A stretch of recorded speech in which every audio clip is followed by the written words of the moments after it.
So let's all be prepared and be ready. Hey guys, it's Dave, and today I want to talk to you about the 5 things you can do to land your dream job. All right, stick around. I'm going to show you how I went from a production assistant to a director. Action!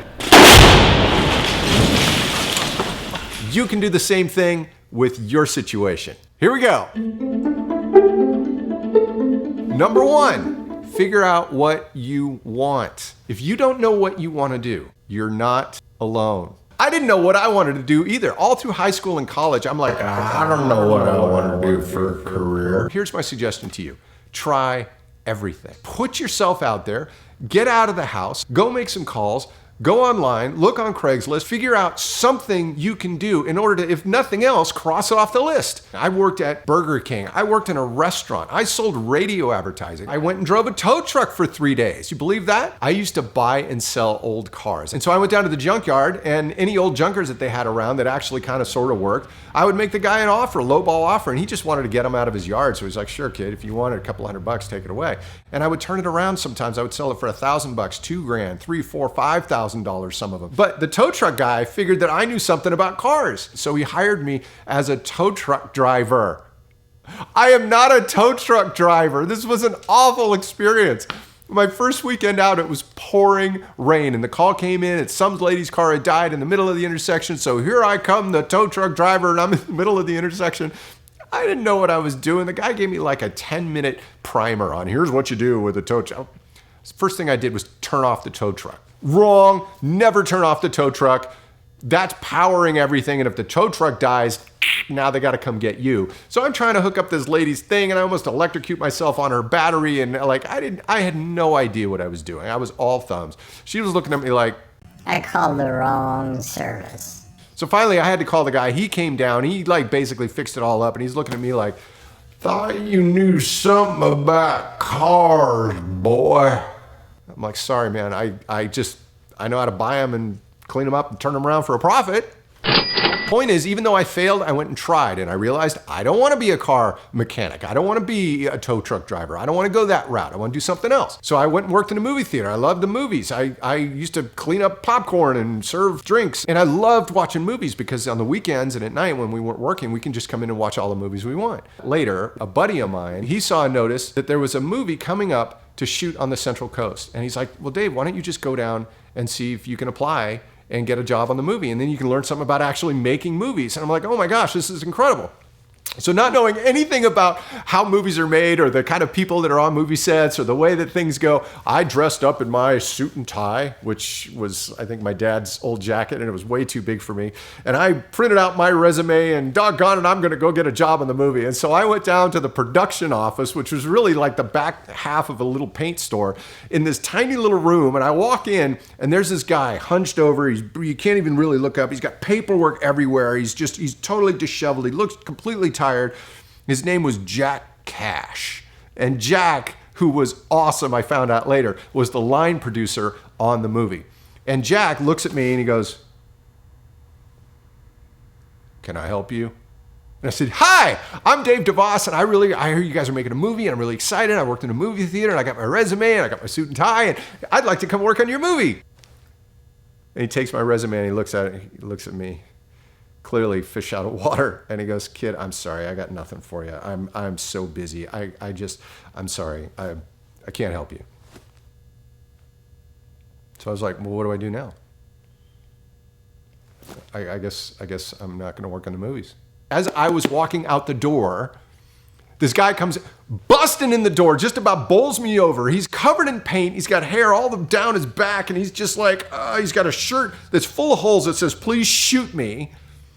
And he goes, Jack, I need a body. I don't care who it is. I don't care if I just need somebody. I need him right now. And Jack, he barely even looked up. He's like, Billy Jett, Dave DeVos, have fun. And that was it. And it turned out that Billy was the art director on the movie. And the next thing you know, I'm on a ladder hanging Christmas lights for this film called Midnight Ride, starring Mark Hamill, Michael Dudikoff, and Robert Mitchum. And that was my very first job on a set. And for 6 weeks, I spent nights working on this movie just as a volunteer, as a lowly set PA. And I watched the director and I realized this is the guy telling the story.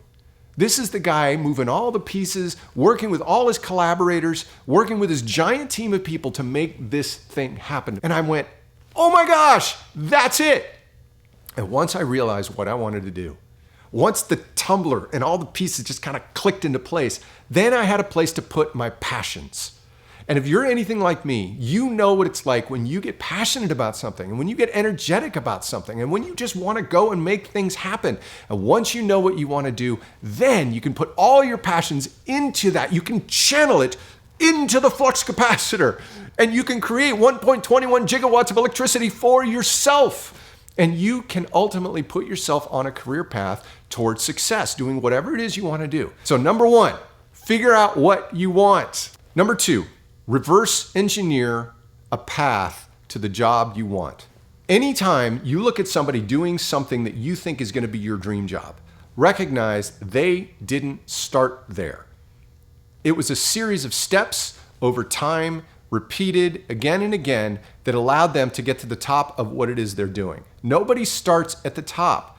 You've got to figure out, look at what you want, look at the people that are doing what you want, and then look at what their steps were going all the way back to when they began. I'll give you an example. J.J. Abrams is one of the guys that I look at. When he went to Sarah Lawrence College, he didn't just go out and party. He was in his room writing screenplays day after day after day after day. And when he got invited out, he might go out once in a while, but he didn't go to a bunch of parties. He didn't do a bunch of extracurricular stuff. He was in his room writing, just one after the other, learning how to do it. Now, you look at JJ directing Star Wars, and you may be a fan, you may be not, but the bottom line is that he's directing movies on the biggest possible scale for the biggest possible worldwide audience. Okay, there are only a handful of directors that are doing things on the level he's doing it, but he didn't start there. He started off by doing short films with his friends, and then student films, and then working screenplays, and then writing more screenplays, and then ultimately he pitched a television series called Felicity, and he was able to do that, and then Felicity led to Alias, and then Alias led to finally being able to direct Mission Impossible.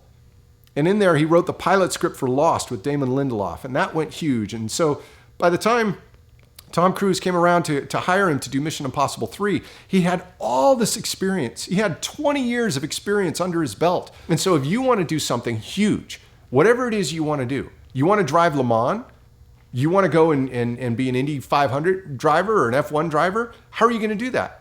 Well, you've got to start in go-karts. You got to start really small. You want to go and be a YouTube influencer? You've got to start really small. You've got to put out something. It's not going to be perfect. It's not going to be great. My first films were atrocious. They were awful. I'm getting better because I've done it again and again and again.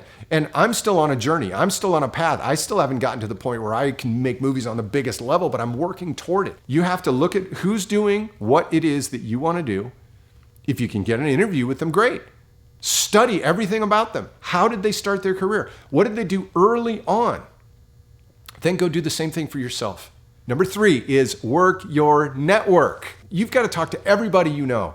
You've got to share your passion. You've got to talk about what you're doing, what you want to do, and then you need to ask people for help. Plain and simple. You can't be too proud to ask for help.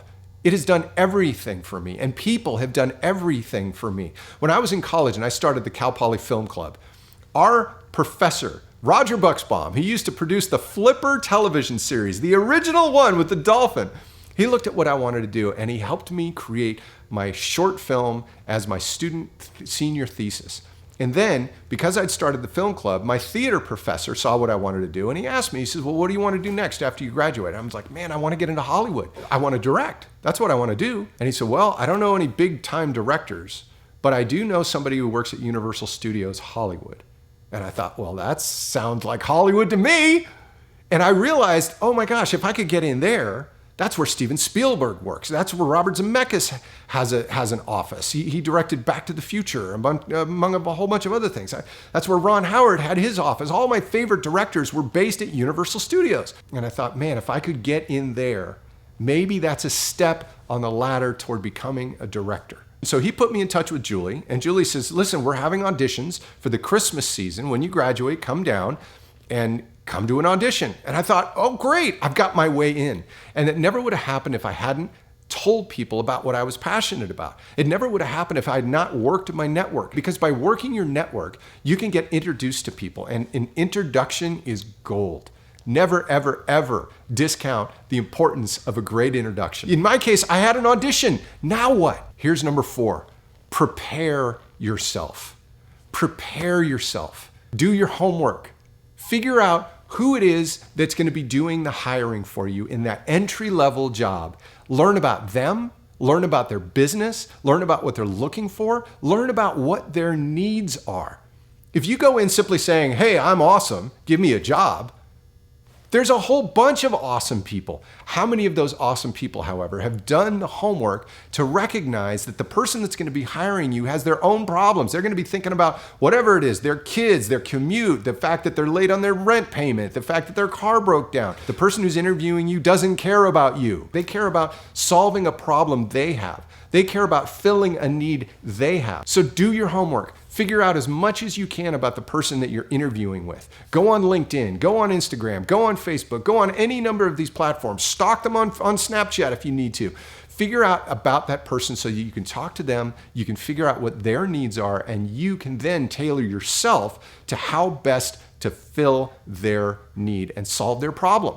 That's how you're going to get hired. I'll give you an example. When I finally went for the tour guiding audition, I got there and I couldn't believe it. I thought I was just going to come in with a few people. There were 500 people auditioning for the tour guiding job. But I had done my homework. I had called ahead to Julie, and she gave me the names of a couple of other tour guides that were already working. And I pursued it hard, and I called them, and I'm like, what was your audition like? What was your audition like? I'm gonna audition. What do I need to know? How can I be prepared? One of the tour guides that had gotten hired the previous season, he said to me, listen, here's what's gonna happen at the audition. They're gonna make you stand up in front of everybody and give a 60-second talk on your favorite movie character and your least favorite movie or TV character. So I get up there in front of everybody and I start giving my speech. And I nailed it. My favorite character was Doc Brown from Back to the Future, and my least favorite character was Tootsus the driving cat from Saturday Night Live. I don't know if you remember the cat, but he always used to take celebrities and drive them over the hill and they'd explode down the ditch. And I had everybody laughing, and it was a room full of people that were just so energized to be there. It was such a thrill for me to be able to perform well in front of everybody. Now, because I had done my homework, I was in a position to be able to do that. A lot of people, other people, they didn't do their homework. And so they got up there and they were stuttery, and they didn't know how to speak in front of people, and they were actors, and without a script, they were just lost. And what Universal Studios was looking for were people that could speak well in front of crowds with minimal script. And then the next thing they did was they gave us a pencil, and they put us on the tram, and they had us give pencil tours for 2 weeks. 2 weeks pretending to give tours. And I'm telling you, they give you material. They gave us binders like that thick, full of material that we had to memorize about Universal Studios and every set, every different place on the back lot, every movie that had ever shot there, television show, actors, directors, all of this information that you had to put in your head and then practice on the pencil tour. And then you had to do stalls. If a ride broke down or if the tram broke down, you had to be able to speak eloquently in front of people for like an hour with no script, just to keep them entertained. And so for 2 weeks, we did this audition. And then ultimately it came down to they hired 12 people. And I made it! And you know what I did? I bought myself this jacket as a memento of my success in getting a tour guide job. How cool is that? And I still have it. I still have this jacket, and I still wear this jacket as a reminder to myself of where I've been, of how much work it's been, and how blessed I've been to be on the career path that I've been on. 20 years later, I found myself on the back lot calling action as a director. As we blew up the back lot, as a stuntman came sliding down the slide of life, my dad was in the director's chair next to me when I called action, and he turned to me and he goes, I finally understand what you do. So number 5, once you get hired, prove them right. Prove them right. Make whoever it is that gave you the job look awesome. If they gambled on you, you want to make sure they win and win big. That means you got to come in on time. And you know what on time is? On time is early. If you're on time, you're late. Be early. You got to bust your tail. You got to figure out what your boss wants and then serve them. Serve them, serve them, serve them. You need to humble yourself. It's not about what you want. It's about what they need. I remember when I first got my first production job at Universal Studios after I was a tour guide, I came in and my boss in the initial interview said, "What do you want to do?" I said, "I want to direct." He said, "I don't need a director. I need somebody who's going to do my filing." Talk about a humble moment. Okay.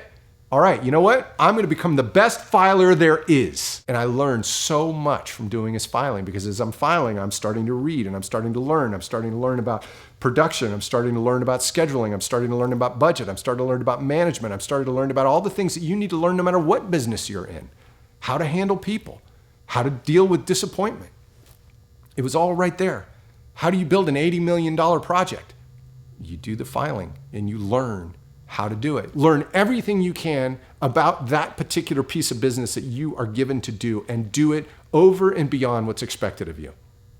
That is the way that you will prove yourself. That is the way that when other opportunities come up, people will go, "Oh, I know Dave. He's great at that. I know Dave. He's got really good enthusiasm. I know Dave. He's the guy that can get it done." Be the guy who can get it done. Be the girl who can get it done. That is the way to realize your dreams, is by serving other people. It is completely counterintuitive. All right, so let's review. Number 1, figure out what you want. Number 2, reverse engineer the job you want and realize that it's going to take a long time and a lot of steps along the ladder to get to where you want your dream job to be. Number 3, work your network. Talk to anybody and everybody that's either in the business or knows somebody who's in the business, whatever business you want to be in. And figure out, who are the players? Can I get introduced to this person? Can you introduce me to that person? Can you get me an audition? Can you get me an interview? Whatever it is. Number 4, be prepared. When you get the chance to go in and finally talk to the person who could hire you, be prepared. Don't just be lazy and put out a resume that's and go, "Well, you know, I'm okay and I'm just going to rest on my laurels." You've got to do so much information gathering. You've got to figure out everything you can about the person that is interviewing you, what their needs are, what their desires are, what is the job, what are the fulfillment, what are the needs I can fulfill for the company. That's the most important thing at this stage, because it's not about you. It's about them. And number 5, prove them right. Once you get hired, prove them right for hiring you. Make sure that the world knows. Make sure that their boss knows what a great job they did by hiring you. Because if you make your boss look good, they're going to move up the ladder. They're going to get more jobs for you. They're going to pull you either along with them, or they're going to introduce you to somebody else who will. And that is the beginning of the steps that you take to go all the way up the ladder to ultimately your dream job. So that's it. 5 things you can do to help yourself get your dream job.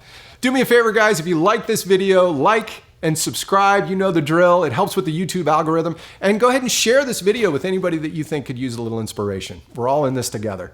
Go get them, guys. We'll see you soon.